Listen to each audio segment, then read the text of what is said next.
आमचे चुलते जे होते मुळात काँग्रेसचं आमच्या घरामध्ये मुळात काँग्रेसचा विचार असेल आणि मी सध्या सिटी पिंपळगाव विकास सोसायटीचं चेअरमन होतो आणि आम्ही आमच्या नेतृत्वात श्यामबाबाच्या साहेबांच्या नेतृत्वाखाली आम्ही पॅनल तयार करून बागडे राणाच्या विरोधात पॅनल आम्ही लढवलं आणि त्यामध्ये आमचे 12 जागा निवडून आणल्या फक्त बागडे नानाचं 1 सीट 3 मतानं निवडून आणलं आता 2022ला सध्या आमचं पॅनल आहे आणि सिटी पिंपळगाव चित्तेगावमध्ये ग्रामपंचायतसुद्धा आमच्या ताब्यात आहे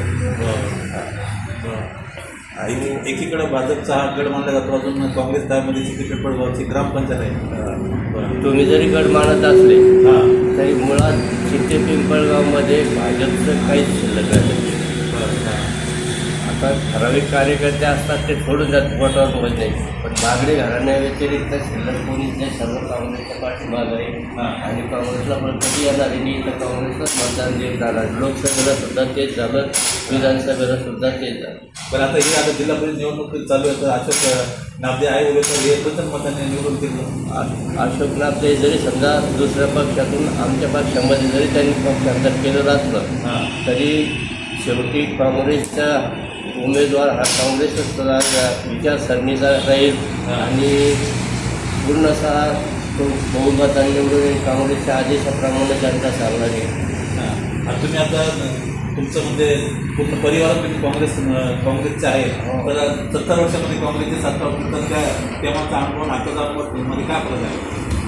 आताचं शासन काहीच कोणत्याच कामाचं नाही. ते दिलेलं आश्वासन नुसतं पोकळ आश्वासन आहे आणि त्यांची काम करण्याची वृत्ती नाही आहे. फक्त आश्वासनं देऊन जनतेला बोलवत ठेवून काम करायची त्यांची नीती आहे.